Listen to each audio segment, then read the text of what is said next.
Esther chapter 6. On that night, the sleep of the sovereign fled, and he commanded to bring the book of the records of the annals, and they were read before the sovereign. And it was found written that Mordecai had told of Bigthana and Teresh, two of the sovereign's eunuchs, the doorkeepers who had sought to lay hands on sovereign Ahasuerus. Then the sovereign said, "What has been done in value or in greatness to Mordecai for this?" And the sovereign's servants who attended him said, "Naught has been done for him." And the sovereign said, "Who is in the court?" Now Haman had come into the outer court of the sovereign's palace to speak to the sovereign to hang Mordecai on the wooden structure that he had prepared for him. And the sovereign's servants said to him, "Look, Haman is standing in the court."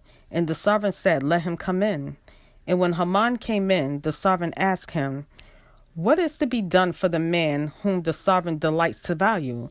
Now Haman thought in his heart, "Whom would have the sovereign delight to value more than me?" And Haman answered the sovereign, "For the man whom the sovereign delights to value, let a royal robe be brought, which the sovereign has worn, and a horse on which the sovereign has ridden, one with a royal crest placed on his head.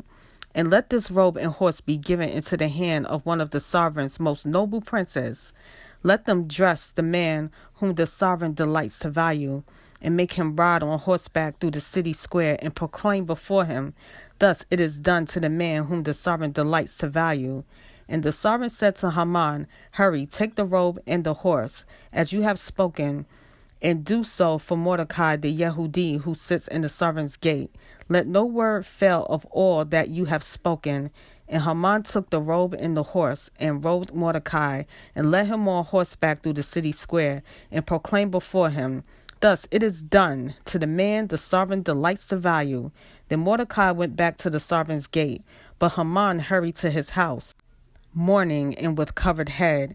And when Haman related to his wife Zeresh and all his loved ones all that had befallen him, his wise men and his wife Zeresh said to him, "If Mordecai before whom you have begun to fall is from the seed of the Yehudim, you are not going to prevail against him, but certainly fall before him."